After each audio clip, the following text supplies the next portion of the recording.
Welcome to FFC Top 3, a show where we, your FFC host, and a special guest this week, count things down from 3 to number 1. Thank you for joining us this week.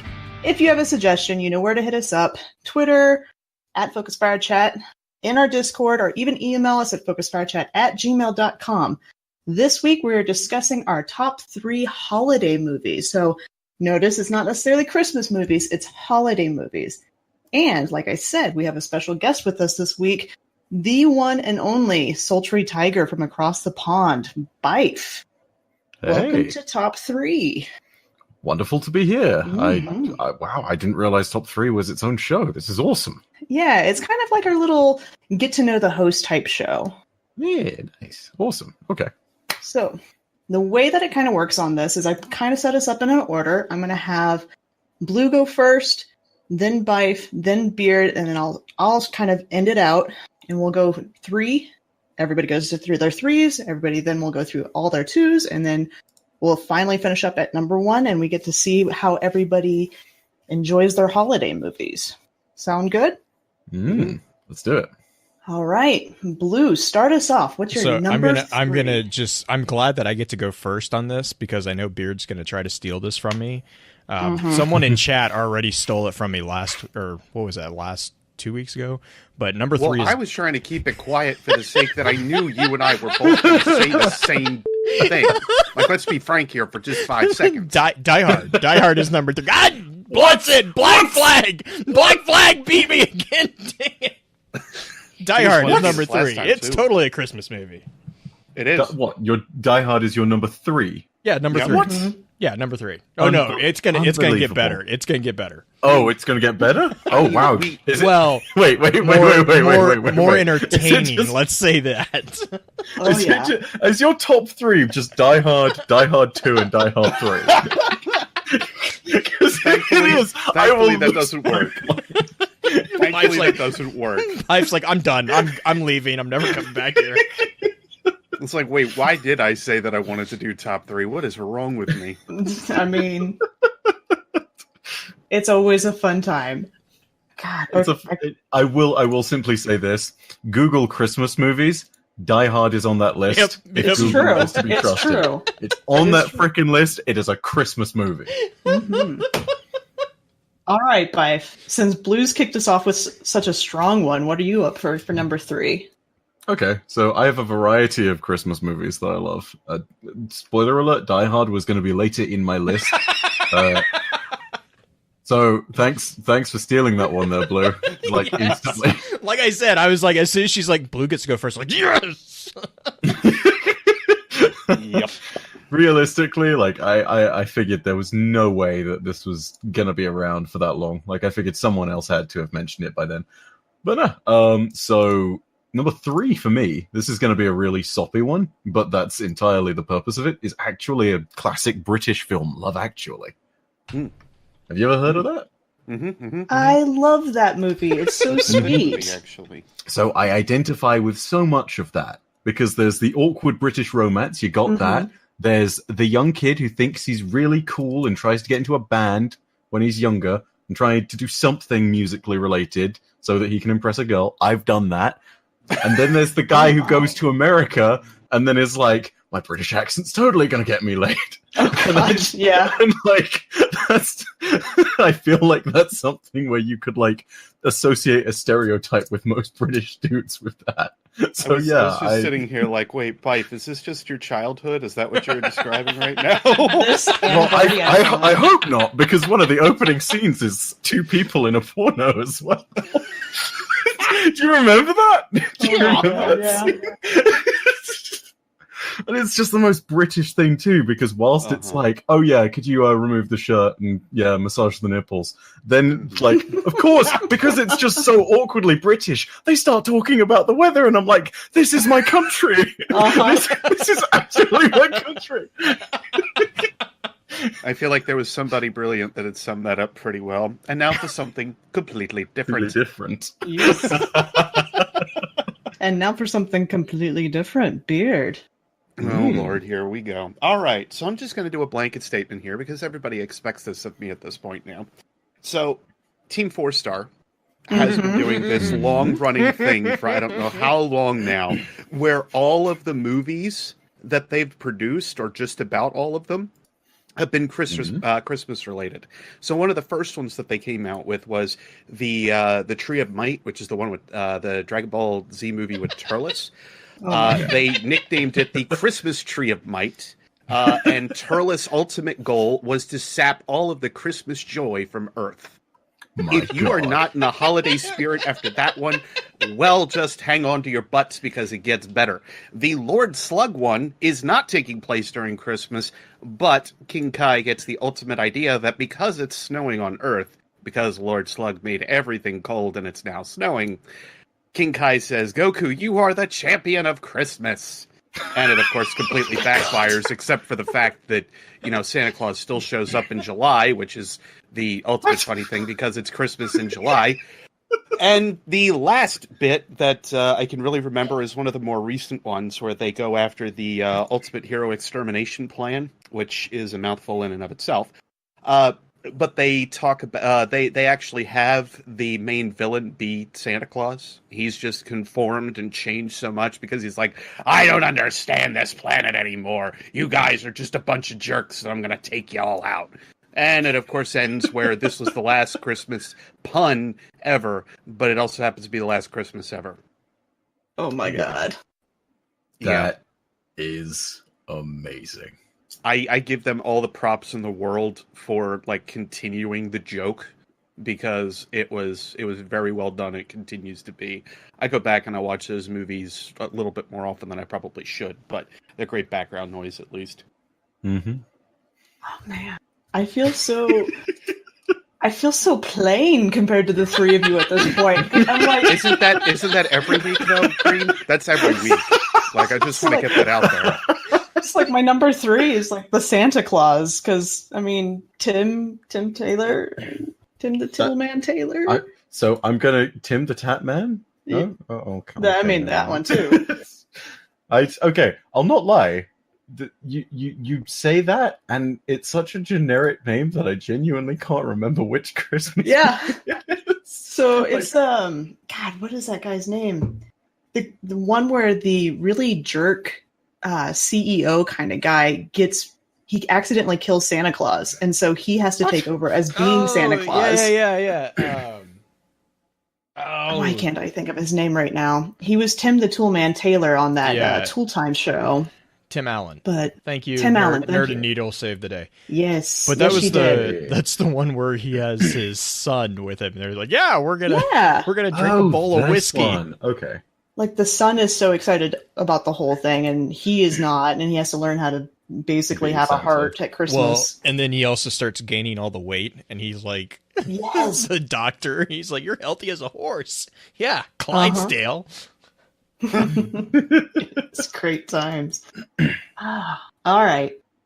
Blue, I cannot wait to see how you're going to top Die Hard. So, well, for me at least, because I absolutely completely utterly hate Christmas movies, Nightmare Before Christmas is actually my number 2, simply because of if you have not looked into I think they did a short that kind of explained how they made that movie. It was one of the earlier movies, so that was actually not CGI. It is all 100% claymation, and it is one of the most amazing stories of behind the scenes stories. I really encourage, if you haven't seen it, obviously you need to go watch it. But if you have seen it and you haven't seen the behind the scenes of what Tim Burton and all that entire team did, definitely go watch it, because it's seriously an amazing story. Not to mention it is an amazing movie to begin with. Yeah, I gotta say, if you pick up the Blu-ray copy, I know that's out there, which you can get for $5. Does it have the? Does it have it that? It has all that nice. that background stuff. Yeah, you don't need the highfalutin collector's edition. Thankfully, no, it's crazy how they did that. It's 100% stop action. It's just or stop animation, and has some great music in it too. Yeah, and it's just one of those things. I just remember it stands out so strong for me because it was one of the first times, my family, we my parents are addicted to Hallmark movies, which is why I hate holiday movies in general, is because it was like, oh, hey, let's watch this for 3 whole months and never get a break.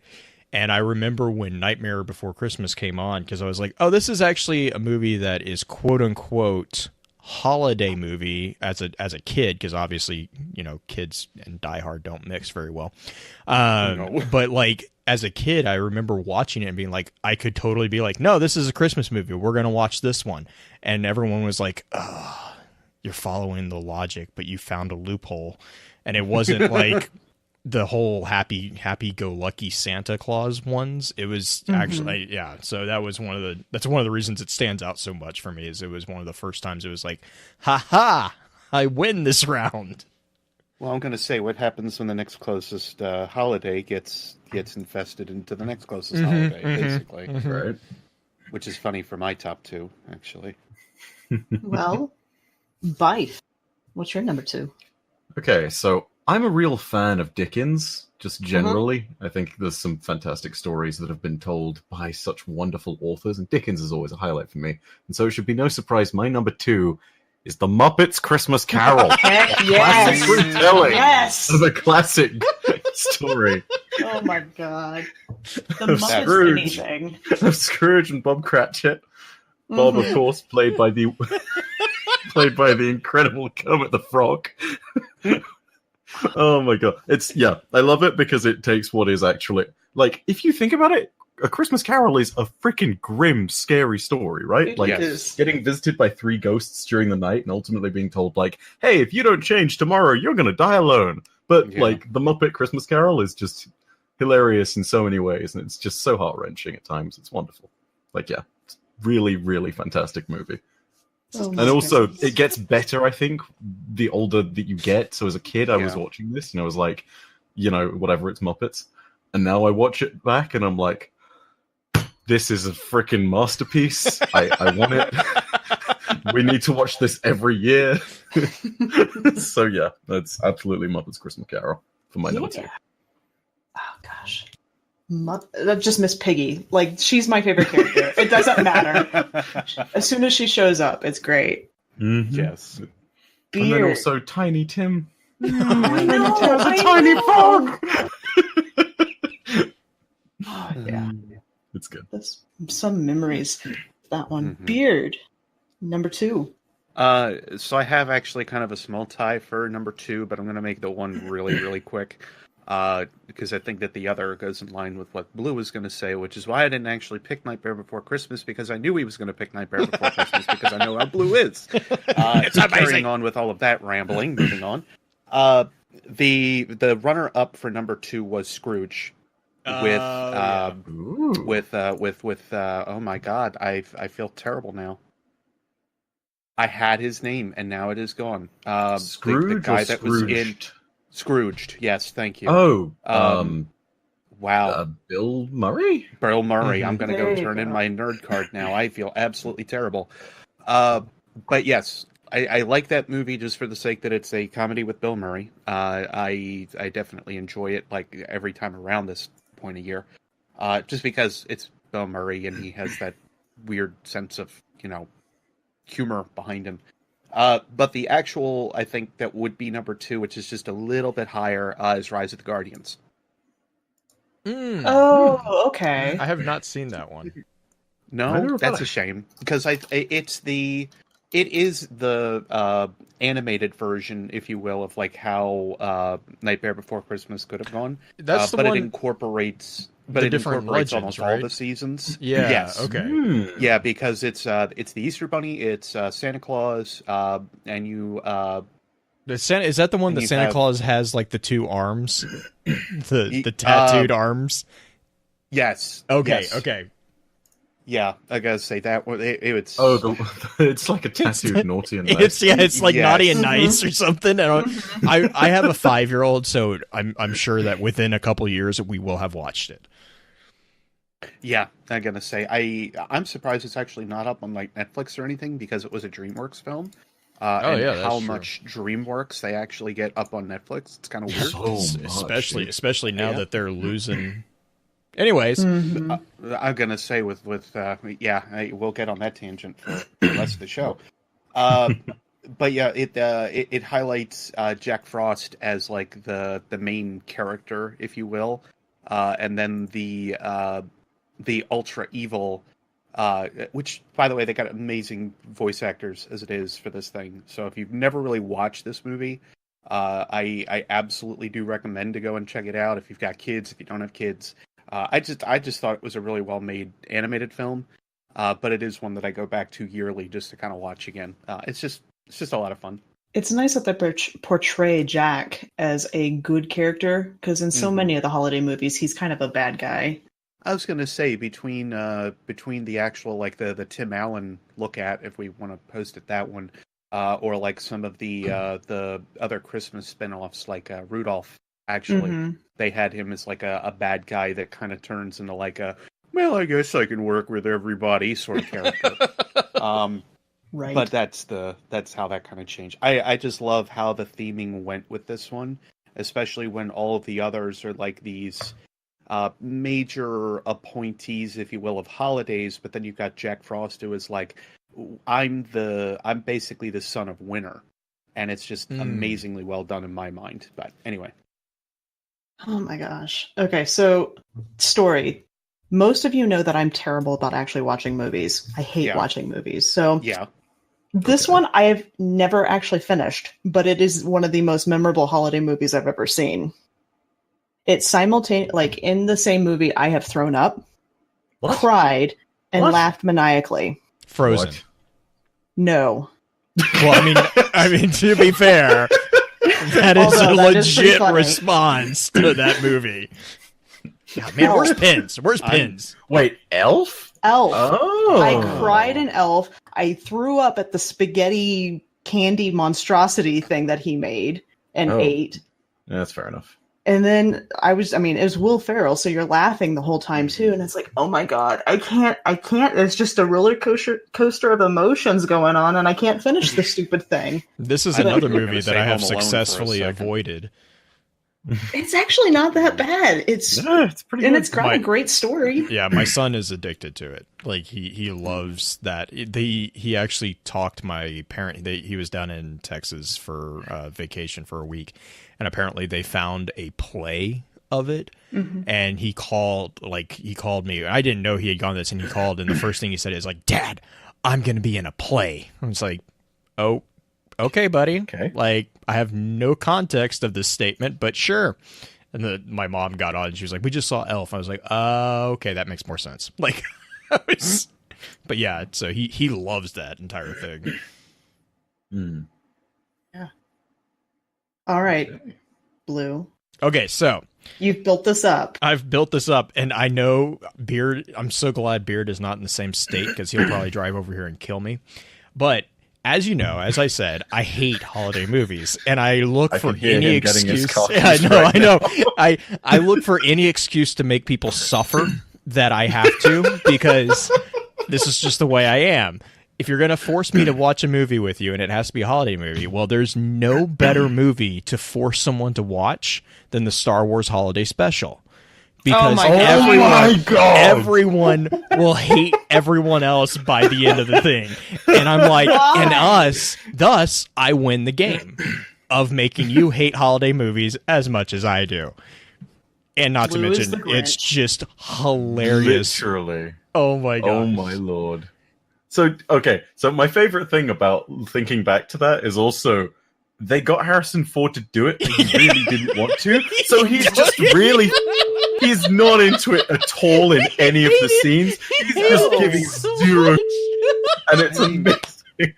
I mean, he didn't want to do Star Wars as it was, so him being on that one just amplifies it even more. I remember when we first made my family watch that, and my dad looked at me and he was like, "I hate you so much." I was like, "It's a holiday movie." I cannot believe I was betrayed so deeply by my own flesh and blood. Chewbacca is a great person, okay? You leave him alone. It's up there. It's up there with the Ewok movies, dude, okay? Chewbacca's kid. Wait, those exist? Yeah. There's two of them at least. There's 3? There's at least 2 of them. There's at least 2 of them, and they're both hilarious. I love them because they're just like off the wall slapstick. Hang on, I'm gonna look up see if there's 2 or 3. Oh no! While you're doing that, I'm going to let Byf go ahead and do his number 1. Otherwise, we're going to be on Christmas special forever. Oh, Christmas special is such a great way to test your friendships. My number 1 was pretty simple. Like, Blue clearly stole it from the beginning. It's just Die Hard. Because, after you've seen Alan Rickman basically cheat in the first one, what's better than seeing him, get pasted in Die Hard? That's fine. It's great. The best part of that one is that the scene with him, they didn't tell him. That's his face of fear when he falls. That's legit fear. Completely authentic. I miss him so much. I remember finding out about that. And I was like, oh, that was an move. Like, that was... Yeah. So, total side note on that front, but you remember in Lord of the Rings, Two Towers, when Aragorn just kicks the helmet of, like, the giant pile of burned Urukai? Yeah. His reaction, completely authentic. Actor broke his foot doing that. So it was just, like, an amazing moment, but that was the only shot they got to take. And it's just so freaking perfect in spite of it all. Oh, yeah. Yes, there were 2 of them. 2 of them. Ewok Adventure and the Caravan of Courage. What the Caravan? Oh, Caravan of Courage! Yeah, dude. Caravan of Courage was actually the good one. Don't speak about Caravan of Courage as though it's some time-honored special. Caravan of Courage was amazing. Oh, come on. It was better than the holiday special. Of course, that's like setting the bar pretty low. And it just. Oh yeah, no, you can't. Yeah, I mean, it definitely was trying to be Labyrinth with the what's the villain in it, the big thing that keeps trying to eat them. Yep. But yeah, so there were 2 of them. 2 of them. Okay. Oh my goodness. Well, that's again, as previously stated, too many. Beard, please redeem that Star Wars thing. Monstrosity. Well, on the absolute flip side of Blue, mine is actually a little bit more sentimental. I actually just got to watch it last night with everybody being home. Some of you might know on Twitter, my sister actually had the chance to come home for another month.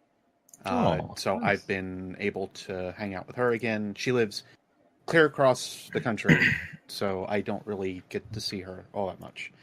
But that being said, it is White Christmas with Bing Crosby. Yeah. That's a good one. It still stands to be one of my favorites because it at least has a storyline that's coherent, I can deal with, and it isn't completely over the top. In addition to that, it is a little bit more heartfelt because you've got the military line that's kind of in there. Plus, you've got the singing, dancing, so on, which for somebody like myself, who grew up with a good majority of musicals and so on behind him, plus also my father listening to Frank Sinatra and everybody else of that day, that was basically what we kind of gravitated towards when it came down to finding a movie that was good tradition for us. But that one has been something that we have watched yearly, even if my sister's not here. She has still watched it over in Cali, where, me and the family get to sit down and watch it together here in PA. So, like I said, just one of those things that's more sentimental. But we make it a thing every year. What a freaking excellent choice, dude. Mm-hmm. Just anything with Bing. I'm going to say Bing Crosby being one of my all-time singers as it is. Him as a crooner in general is just amazing. And a good dancer to boot. To boot, yeah. Like, having him and Danny up on the stage in White Christmas, like that part too, if you don't know, was not supposed to be played by Danny. That was actually, I don't remember who it was that was supposed to be up there, but it was not supposed to be him. So it was a Gene Wilder situation with Blazing Saddles where they wanted to get somebody else completely, but it ended up fitting the part so well. It made the movie by having those two in there, with having Bing as like the the self-portrayed or not even self-portrayed, but just in general, very stoic, very matter-of-fact singer, dancer, songwriters, etc. Where you've got Danny that's up there that's more as the comic, and they just play off each other so well. And now I'm going to make the chat riot. Uh-oh. What else is new? Well, my favorite holiday movie is not a Christmas movie. It's Die Hard. No, it's not Die Hard. No, that's a Christmas Die Hard movie. is a Christmas movie. It is a Christmas movie. Come on, guys. It's Hocus Pocus, the Halloween movie. That actually was in the running for me as well. What?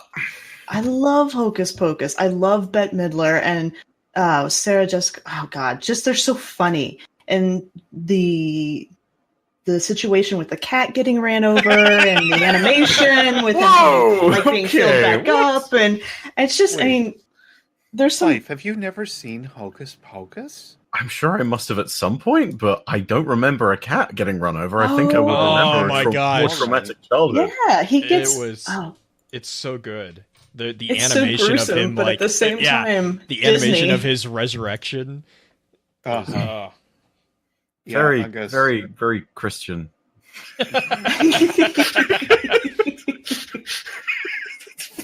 Holiday movie, right? That's what we're looking for. Sorry, I couldn't. But gosh, yeah. Just that book with the eyeball, it's just great. Great little animation Disney movie. Really underrated compared to how well done it was by all the actresses and everything. Mm-hmm. Yeah. So, holiday movies are wrapped up. Next week's topic. Oh, Lord. I'm going to do something just a little weird, because this was actually a suggested one from Twitter. They want to know what your top 3 bacon-incorporated foods are. So it's either bacon wrapped or bacon in it, or bacon has to be a part of the recipe. That is a fantastic series of questions. Mm-hmm. Yeah. Next week, though. Right? Yes. Right? Yes. Okay. The reason she's saying that is December is going to be kind of a weird one. We're going to talk about that in the episode real quick too, that we're about to record. Scheduling. December scheduling is going to be a little different, just because of the holiday and everything and travel plans. But yes, next week we will do that.